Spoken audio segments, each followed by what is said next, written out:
With Getting Old by Julia Braun Kessler. Just recently, Newsweek magazine had a title page, Can You Afford to Retire? By 1982, people are saying that Social Security will be kaputs, will be run out of money. Can you afford to retire? Should you put off retiring, or what can you do about it? Here to discuss that is the author of Getting Even with Getting Old, Julia Braun Kessler. Welcome. Let me ask the question that Newsweek asked. Can you afford to retire nowadays? Well, actually, I think that the answer to that is not a simple one. I think what you have to say is this is a crisis of confidence. I mean, we don't, any of us believe we can retire anymore because we hear such ominous stories. We keep hearing that the government is in breach of promise, that they won't come through on their investment. And we who have paid in begin to say, is it actually going to come my way when it comes time for me to retire? Isn't it sort of like it reminds me of the pyramid system that was illegal, these groups that got together where you invest money and the guy down the line doesn't make out so well. Exactly, because it is an intergenerational transfer system. You know, the Social Security system didn't work like an insurance policy where you buy it and you get it when it comes due.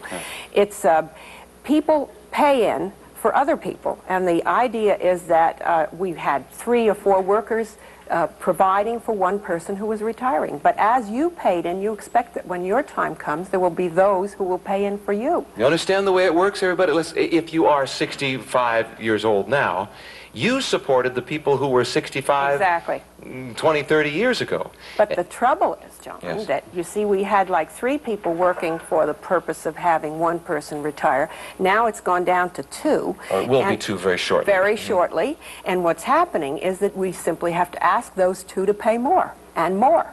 And there's a tremendous frustration and fear. And that's what I say. The question then is whether we'll be able to collect when we're ready. Because the young are very frustrated, very worried about this. And you know that today we spend more on the Social Security system than any other thing in government except defense. It's second only to defense. So of course it's expanded. What has happened is it's broadened its whole base. It includes survivors, it includes disability, it includes Social Security, supplementary income, all those things. Even widowers have been recently included. So, to some extent, that broadening is what's causing the problem. So what are you saying, that we should cut it back? Is that the answer? Oh, no. I don't think there's any way that we can turn back today. Well, because that's our money that's in there, right, everybody? Your money's sitting there. And you're saying, all I want is my money back. There's no way we can turn back. I mean, a society like ours, which is built on freedom, and we believe in our government, God knows, if they do this to us, what can we expect of anything else? No. There was a time, you see, in America when we used to depend on the family for those who were coming of age. It was the family who was expected to succor to and hold on to the people who were older. They would provide. Well, you know what's happened to the American family. The divorce rate is, we won't even need to discuss. The mobility in America, people go from Wait a minute, the divorce rate doesn't take away children's relationship with their parents, though, does it? Well, the separations, the ruptures, the numbers of, oh, indeed, the divorce rate has a lot to do with the relationship with a father who has broken home. Oh, my goodness, there's 100 things you could say about that. But specifically, people are in different parts of the country. It was a time where you were in a small town and every neighbor knew if you weren't looking after your mother or your father. Today, who sees? Who cares? You know, there's the occasional telephone call at Christmas time, hello mom or hello grandma. That's not intimacy. That's not looking after. We can't really turn back to the family.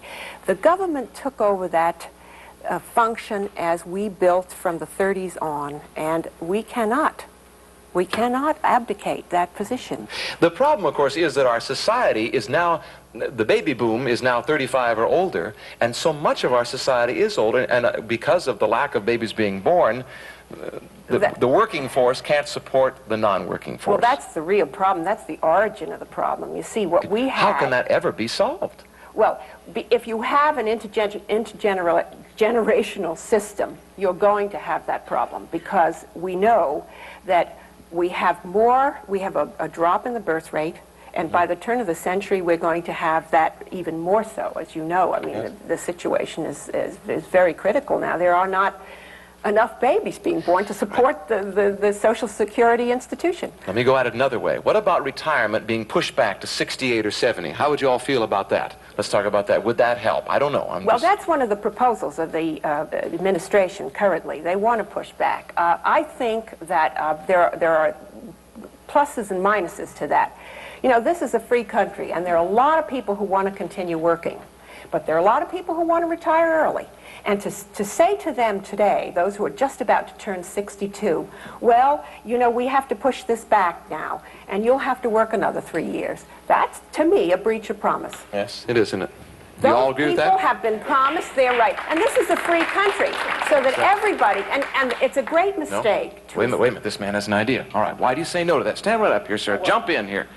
I think if you're able-bodied in 62 and you have any interest in yourself and your family, keep on working. I would have loved to.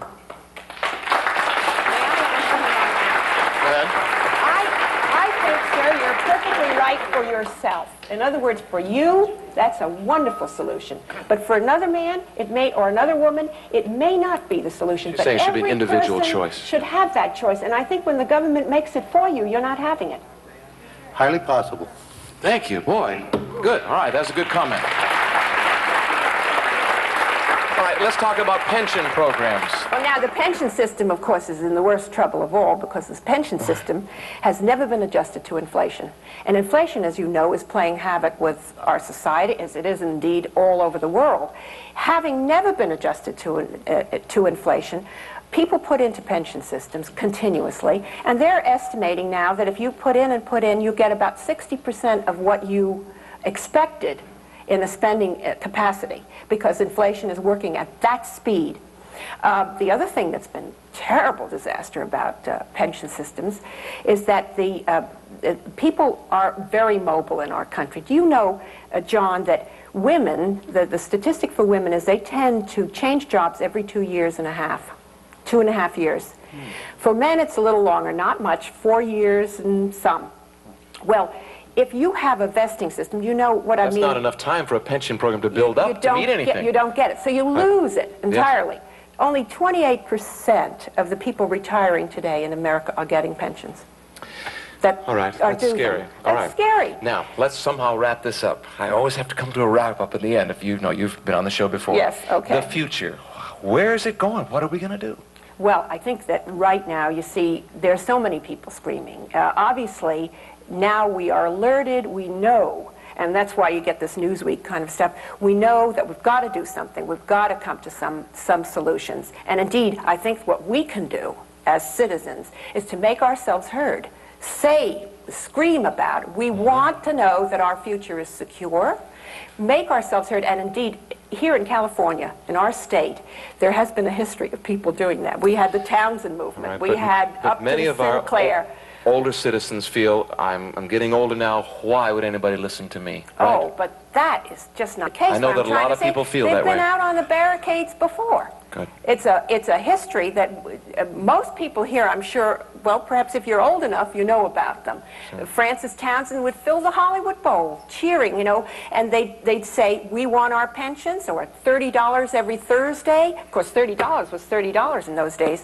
But the fact is that unless you're heard, I've got to say one thing, John. Yes. This is the richest society in the world. And if we cannot support the people who've worked with us and for us, then I don't understand what democracy is about. We're looking for a humane society, and this is our responsibility. Great. Speak up, America. We'll be right back. I'm going to sing a song about housewives right after this.